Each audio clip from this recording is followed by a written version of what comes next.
아이고 어머니, 차라리 저를 죽이십시오. 어찌 저런 앞못 보는 거지를 제 배필로 들이신단 말씀입니까? 외아들 진사의 비명 같은 통곡이 대청마루를 울렸습니다. 그 앞에는 때국물 흐르는 누더기를 입고 초점 없는 눈으로 허공을 응시하는 소녀 연희가 무릎을 꿇고 있었지요. 헌데 이 소녀, 그냥 눈먼 거지가 아니었습니다. 수백 명의 발소리가 뒤섞인 시장통에서 오직 시어머니의 비단신이 흙을 밟는 정갈한 소리만 듣고 그녀가 양반가 부인임을 알아맞힌 기이한 청각의 소유자였지요. 조선의 숨은 야담의 이야기가 계속될 수 있도록 구독과 좋아요로 응원의 마음을 보내주세요.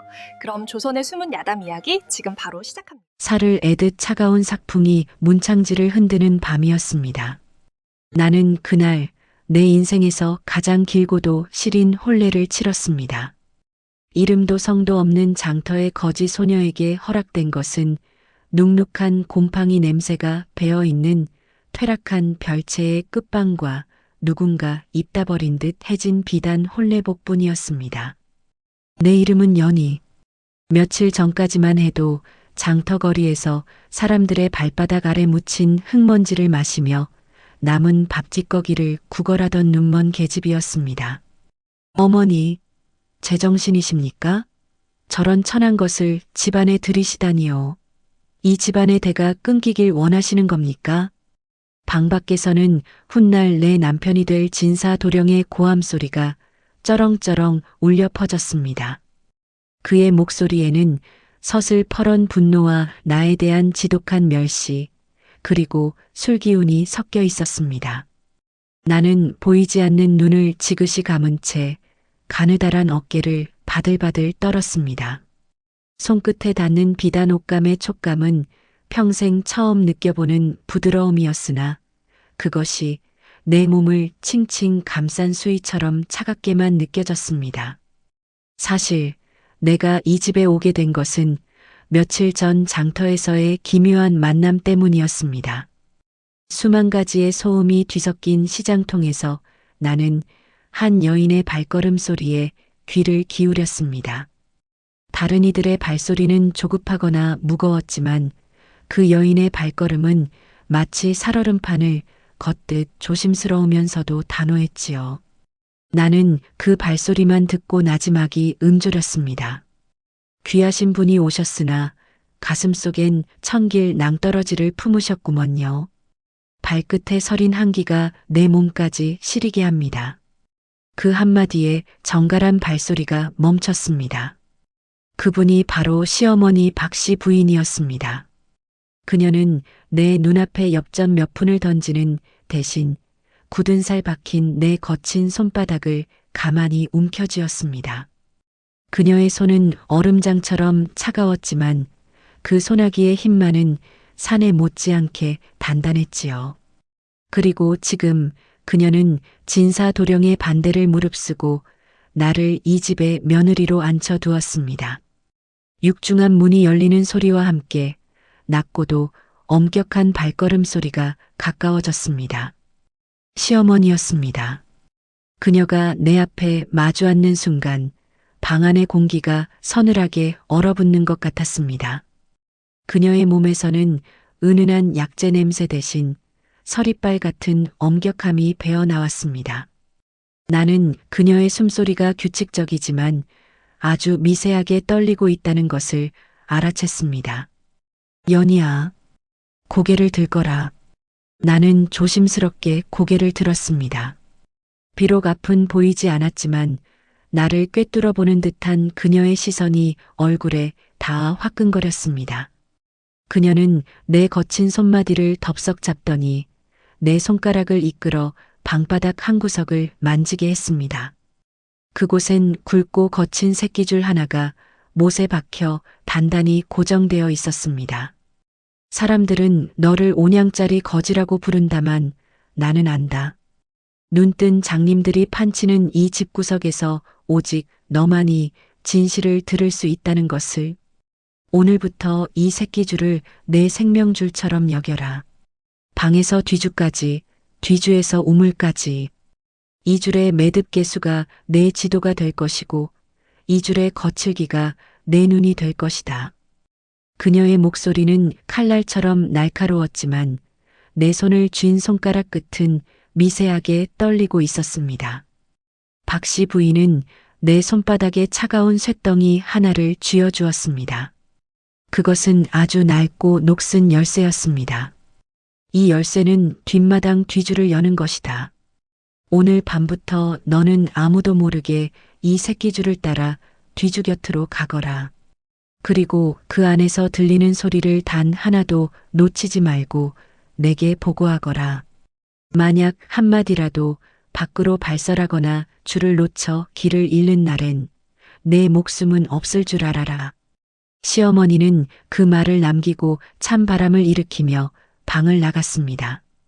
홀로 남겨진 나는 손바닥을 파고드는 열쇠의 감촉을 느끼며 생각했습니다. 이 몰락해가는 대감집에는 사람의 눈으로는 결코 볼 수 없는 거대한 도둑이 숨어 있다는 사실을요. 밖에서는 여전히 남편의 술주정과 고함이 들려오고 멀리서 소쩍새가 구슬프게 우는 밤. 나의 기묘한 시집살이는 그렇게 어둠 속에서 시작되었습니다. 시어머니가 방을 나선 뒤에도 가슴의 두근거림은 쉽게 잦아들지 않았습니다. 손바닥에 쥔 녹슨 열쇠의 금속성 냄새가 코끝을 찔렀고 거친 새끼줄의 질감이 손끝에 각인된 듯 화끈거렸지요. 나는 보이지 않는 어둠 속에서 오직 시어머니가 남긴 그 가느다란 줄 하나에 내 운명을 걸어야 했습니다. 10걸음을 걸어 문고리를 잡고 다시 20걸음을 걸어 뒤주 앞에 앉거라. 단 한 걸음이라도 어긋나면 그날은 끼니가 없을 줄 알아라.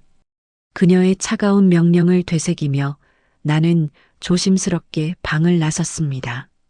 문창지를 스치는 바람 소리가 마치 누군가 속삭이는 소리처럼 들려 어깨가 움츠러들었지요. 발바닥에 닿는 마루의 결은 오래되어 갈라지고 거칠었습니다. 나는 지팡이도 없이 오직 왼손으로 벽을 쓸고 오른손으로는 바닥에 고정된 새끼줄을 더듬으며 나아갔습니다. 한 걸음, 2걸음, 5, 6.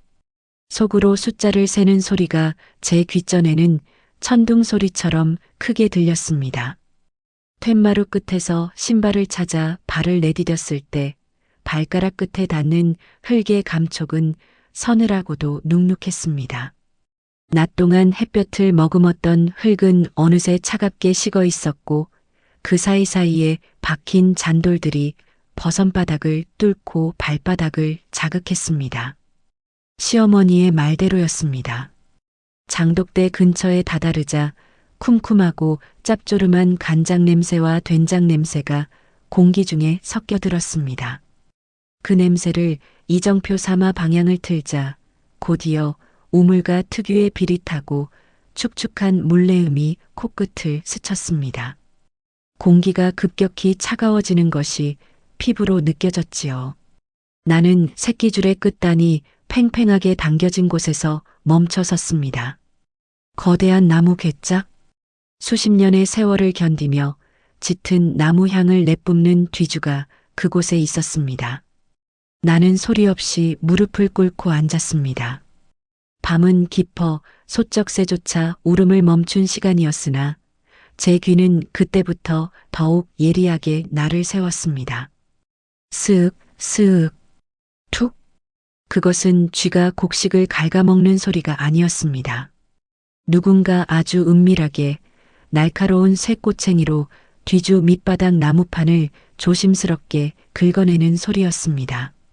나는 숨을 멈추고 귀를 뒤주 바닥 쪽 흙바닥에 바짝 들이댔습니다. 그러자 뒤주 안에서 쌀알들이 가늘게 마치 모래시계 속 모래가 흘러내리듯 아래로 떨어지는 소리가 들려왔습니다. 그리고 이어지는 것은 짐승의 것과 같은 거친 숨소리였습니다.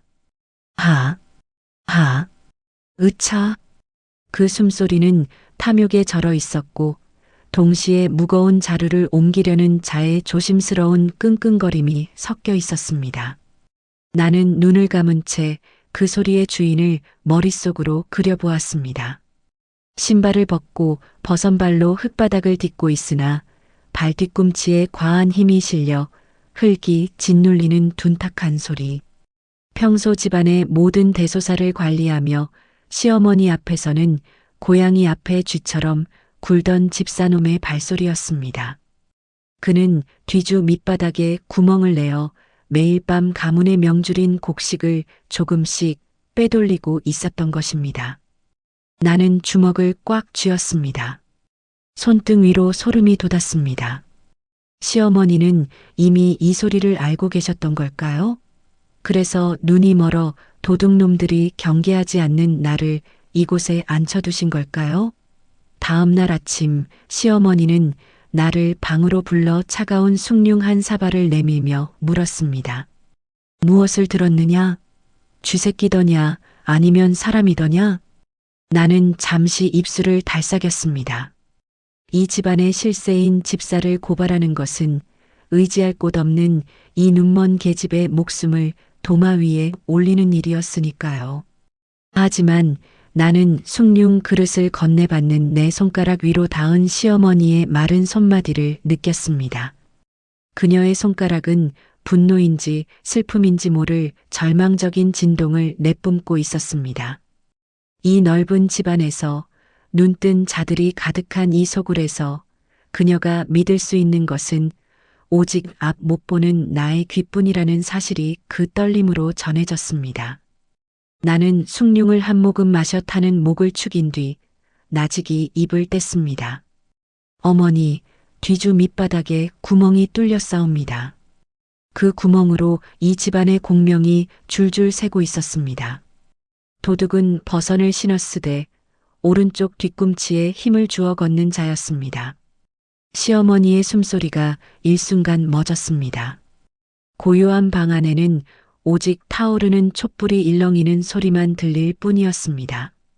그녀는 대답 대신 내 뺨 위로 거칠고 마른 손을 가져다 대었습니다. 그것은 매질도 꾸질람도 아니었습니다.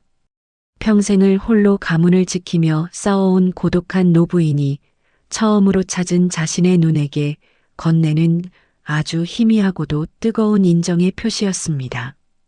그날 아침 이후 집안의 공기가 달라졌음을 피부로 느꼈습니다. 보이지 않아도 알 수 있었지요. 마당을 쓰는 빗자루 소리는 거칠어졌고 나를 지나치는 노비들의 발걸음에는 전보다 더 짙은 경계심이 서려 있었습니다. 특히 집사놈의 발소리는 내 곁을 지날 때마다 뱀이 기어가듯 축축하고 기분 나쁘게 멈칫거렸습니다. 이 쓸모없는 것, 눈이 멀었으면 손이라도 빨라야 할 것 아니냐. 시어머니의 불호령이 정전의 정막을 깼습니다. 곧이어 등 위로 가느다란 회초리가 매섭게 날아와 꽂혔습니다. 싹 하며 공기를 가르는 소리 뒤에 오는 뜨거운 통증. 나는 입술을 깨물며 바닥을 짚었습니다. 주변에서 낄낄거리는 어린 여종들의 비웃음 소리와 혀를 차며 지나가는 집사의 비릿한 웃음 섞인 숨소리가 들려왔습니다. 하지만 사람들은 몰랐을 것입니다. 내 등에 닿는 그 회초리가 사실은 살점을 비껴가며 옷자락만 매섭게 때리고 있다는 것을요. 시어머니는 큰 소리로 나를 꾸짖으면서도 내 귓가에 낮게 의조렸습니다. 지금 내 뒤에 누가 서 있느냐? 발가락 끝에 힘을 주고 그자의 숨소리를 세거라. 침을 삼키는 소리가 들리는 자가 바로 내가 경계해야 할 자다. 그것은 매질이 아니라 혹독한 수업이었습니다. 시어머니는 나를 구박하는 척하며 집안 사람들 누구도 나를 위협적인 존재로 보지 않게 방패막이를 쳐주고 계셨던 것입니다. 나는 매일같이 마당에 꿇어앉아 돌멩이의 개수를 세고 바람에 실려오는 부엌의 대화 소리를 엿들었습니다. 어머니, 그만 좀 하십시오. 저런 병신을 때려봐야 무엇하겠습니까? 술 냄새를 풍기며 다가온 남편 진사도령의 발소리는 여전히 흔들리고 있었습니다. 그의 목소리에는 나에 대한 연민보다는 귀찮음과 혐오가 가득했지요. 하지만 그 순간 제 귀에는 담장 너머에서 들려오는 아주 기묘한 소리가 잡혔습니다. 서걱, 서걱. 종이가 가늘게 떨리며 무언가에 눌리는 소리. 그것은 서재에서 나는 소리였습니다. 남편은 분명 내 앞에 서 있는데 주인 없는 서재에서 누군가 은밀히 가문의 문서를 뒤지고 있었습니다. 나는 시어머니의 손을 가만히 잡았습니다. 그리고 그녀의 손바닥 위에 손가락으로 천천히 글자를 썼습니다. 제. 시어머니의 몸이 딱딱하게 굳었습니다. 그녀는 다시 회초리를 높이 들며 소리쳤습니다. 이 고약한 것, 서재 청소도 제대로 못 해놓고 어디서 어리광이냐. 당장 가서 바닥을 기어서라도 먼지를 닦아내지 못할까? 나는 다시 새끼줄을 더듬으며 서재로 향했습니다. 등 뒤로 쏟아지는 노비들의 비웃음을 뒤로한 채 나는 어둠 속에서 가문을 갉아먹는 진짜 쥐새끼의 정체를 향해 한 걸음씩 내디뎠습니다. 서재 문턱에 손이 닿는 순간 안에서 들리던 종이 소리가 딱 멈췄습니다. 누군가 숨을 참으며 문 뒤에 바짝 붙어 나를 내려다보고 있다는 것이 느껴졌습니다. 심장이 터질 듯 뛰었지만 나는 짐짓 아무것도 모르는 척 멍한 눈으로 허공을 보며 바닥을 쓸기 시작했습니다. 아이고 허리야. 어머니도 참 모지시지. 가느다란 목소리로 넋두리를 내뱉으며 말입니다. 제 코앞까지 다가온 낯선 사내의 땀 냄새가 진동을 했습니다. 씻지 않은 몸에서 나는 시큼한 땀 냄새와 저작거리 싸구려 술 냄새. 그것은 단번에 저를 긴장하게 만들었습니다. 서걱, 서걱. 분명 누군가 서재 구석에서 종이를 매만지고 있었습니다. 나는 지팡이 대신 걸레를 든 채 바닥을 더듬는 척하며 무릎으로 기어나갔습니다. 아이고 허리야. 이놈의 팔자야. 짐짓 아무것도 모르는 멍텅구리 며느리 흉내를 내며 입술을 달싹였지요. 제 무릎이 서가 근처에 닿았을 때 아주 미세하게 바닥을 끄는 소리가 들렸습니다. 누군가 벽장에 몸을 바짝 붙이고 숨을 참고 있었습니다. 그 숨소리는 몹시 가쁘고 떨리고 있었습니다. 공포가 아니라 무언가 큰일을 저지르기 직전에 비로한 욕망이 서린 숨이었지요. 저는 그 숨소리의 리듬을 잘 압니다. 매일 밤 밖으로 나돌며 가산을 탕진하고 돌아와 시어머니의 눈을 피하던 내 남편, 진사도령의 것이었습니다. 하지만 평소와 달랐습니다. 그의 손끝에서 나는 소리는 책을 읽는 소리가 아니었습니다. 쩍쩍. 아주 찰진 무언가가 종이에 달라붙었다 떨어지는 소리. 그것은 인장을 찍는 소리였습니다. 가문의 명운이 담긴 땅 문서에 가짜 인장을 찍어 노른 빚을 갚으려는 속셈이 분명했습니다. 남편은 제가 앞을 못 본다는 이유만으로 제 코앞에서 가문을 팔아치우고 있었던 것입니다. 그때였습니다. 시어머니의 발걸음 소리가 복도 끝에서 들려왔습니다. 탁, 탁, 탁. 평소보다 빠르고 단호한 발소리. 남편은 당황했는지 손을 떨며 종이를 구겼습니다. 부스럭하는 소리가 서재 안을 날카롭게 핥히었습니다. 연희야, 아직도 다 못 닦았느냐? 시어머니가 문을 거칠게 열고 들어왔습니다. 남편은 벽장 뒤로 몸을 숨기며 숨을 죽였습니다.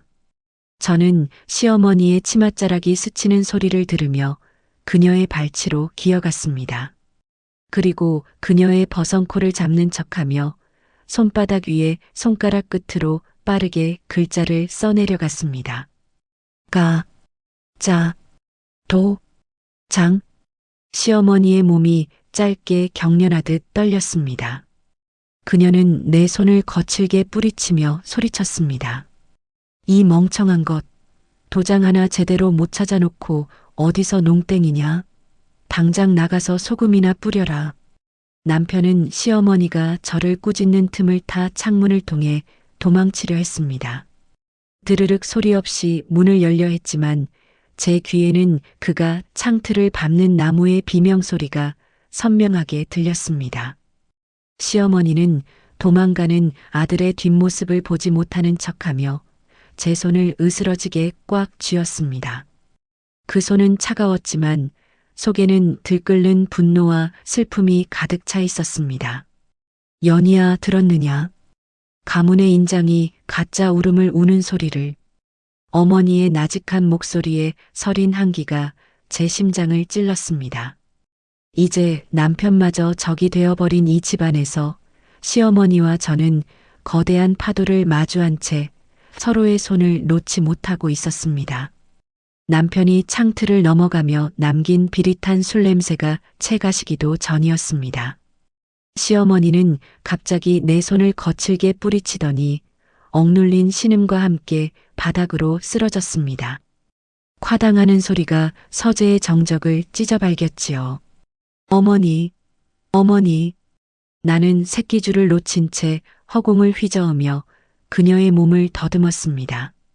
차갑게 식어가는 시어머니의 손끝, 그리고 가쁘게 몰아쉬는 거친 호흡.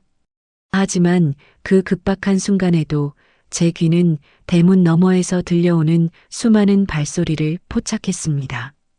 벅, 벅, 벅, 벅. 하나둘이 아니었습니다.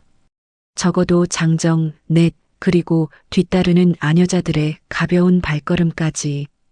그들은 마치 기다렸다는 듯 시어머니가 쓰러진 소리를 신호탄 삼아 집안으로 들이닥쳤습니다. 평소에는 얼굴조차 비치지 않던 먼 일가 친척들이었습니다. 아이고, 형님, 어쩌다 이 지경이 되셨소? 이복의 눈먼 며느리, 어서 물러나지 못할까?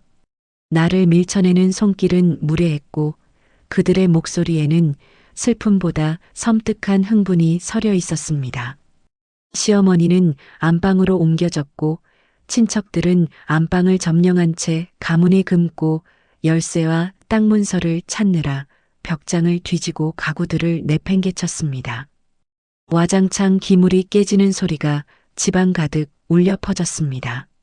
나는 시어머니의 머리맡에 꿇어앉아 그녀의 미세한 맥박에 귀를 기울였습니다. 그때였습니다. 시어머니가 떨리는 손으로 내 손등을 긁어왔습니다. 그것은 문자가 아니었습니다. 손톱으로 내 살갗을 파고들 듯 꾹꾹 누르는 일정한 신호였습니다. 벽, 집, 밑. 나는 시어머니의 의중을 알아차렸습니다. 사람들이 안방 구석구석을 뒤지며 소란을 피우는 틈을 타 나는 벽을 짚고 기어가기 시작했습니다. 어머니, 가지 마세요. 아이고. 통곡하는 척하며 내 손가락은 벽지의 질감을 훑쳤습니다. 보통의 매끄러운 한지 벽지가 아니었습니다. 안방 구석, 병풍에 가려진 은밀한 곳의 벽지 밑에는 손가락 끝으로만 느껴지는 미세한 요철음들이 새겨져 있었습니다. 시어머니가 오랜 세월 동안 손톱과 송곳으로 긁어 새겨둔 가문의 진짜 은닉 자산 지도였습니다. 왼쪽으로 3마디, 아래로 2마디. 손끝에 걸리는 홈의 깊이가 제게 말을 걸어왔습니다. 눈뜬 장님인 친척들은 화려한 자개장과 뒤주만을 부수며 날뛰고 있었지만 오직 앞 못 보는 나만이 벽 속에 숨겨진 가문이 마지막 명주를 읽어내고 있었습니다. 이 눈먼 년이 어디서 알짱거려. 당장 나가. 친척 중 한 명이 내 어깨를 걷어찼습니다.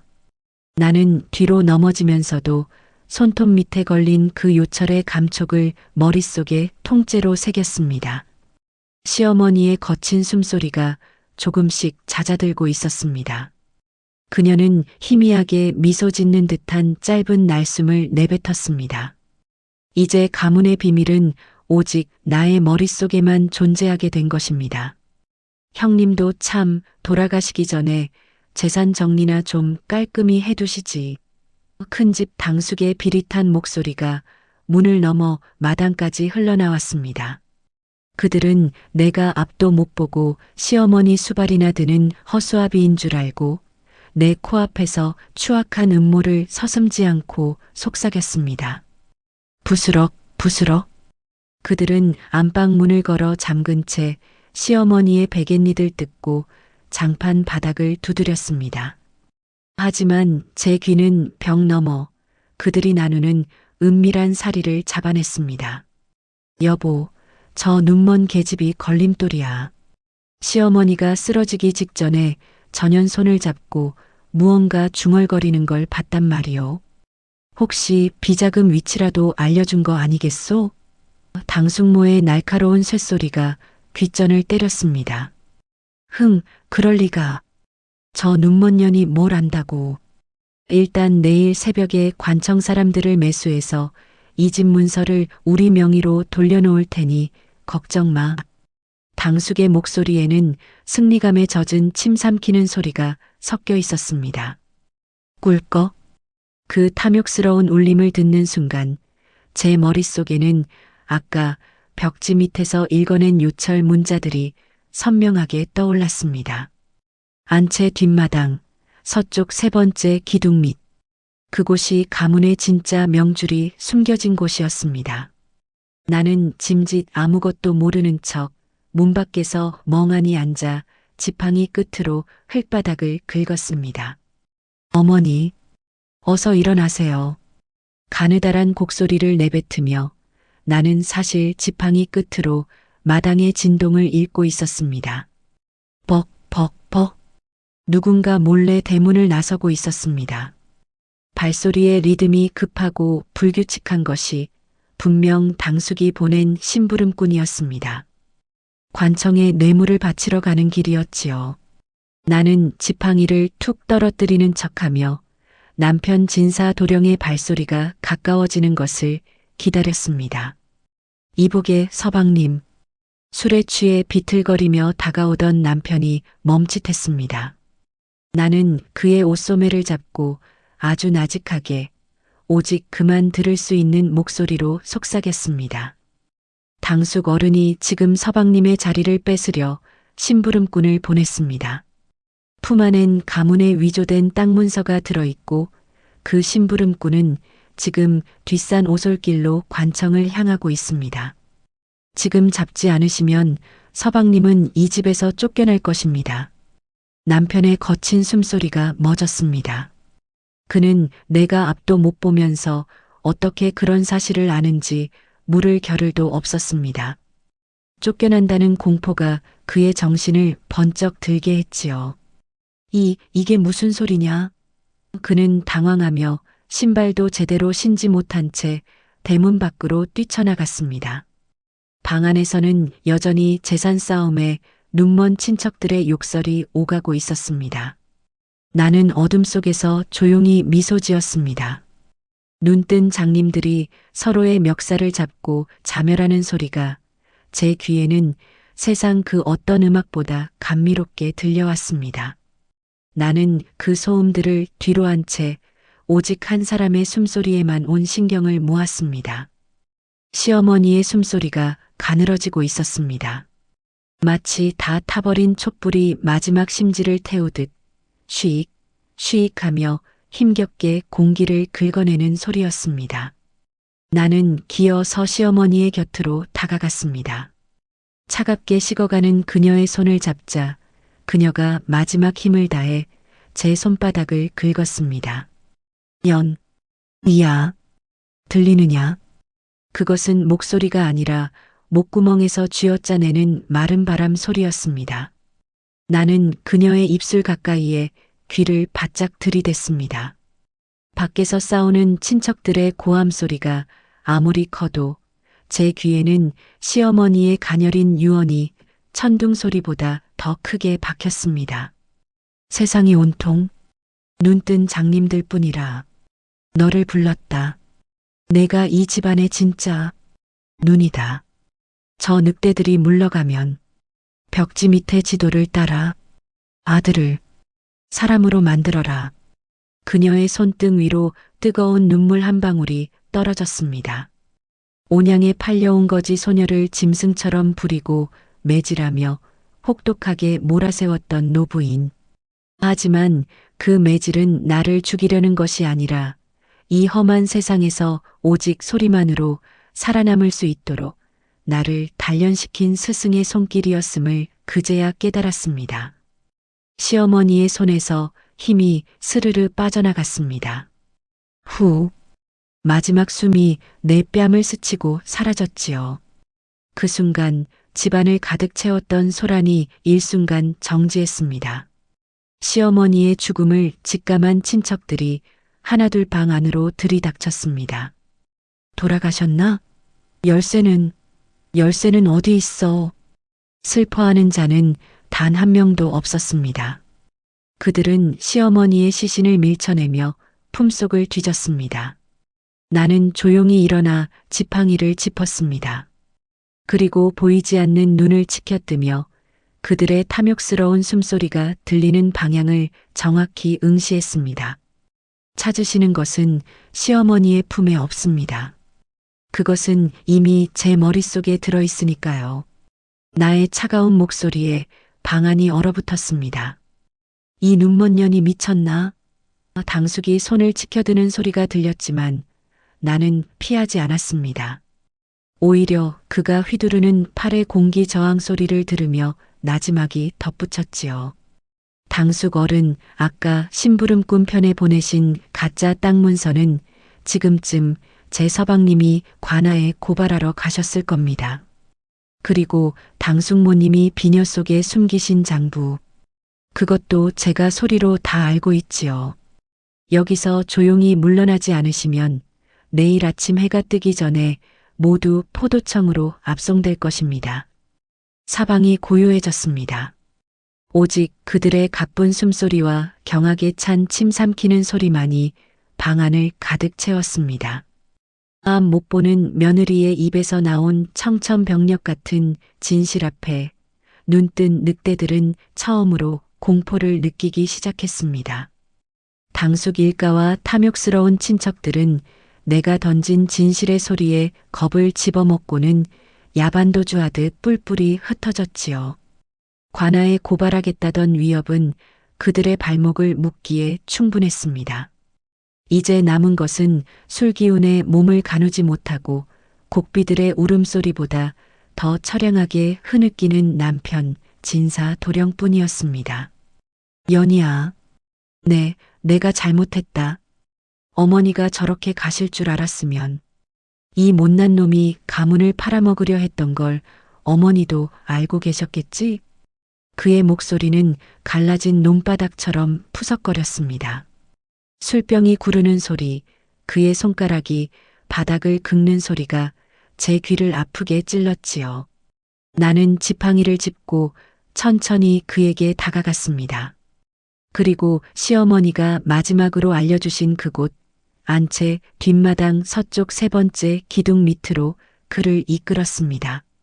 서방님, 이 줄을 잡으십시오. 그리고 땅을 파십시오.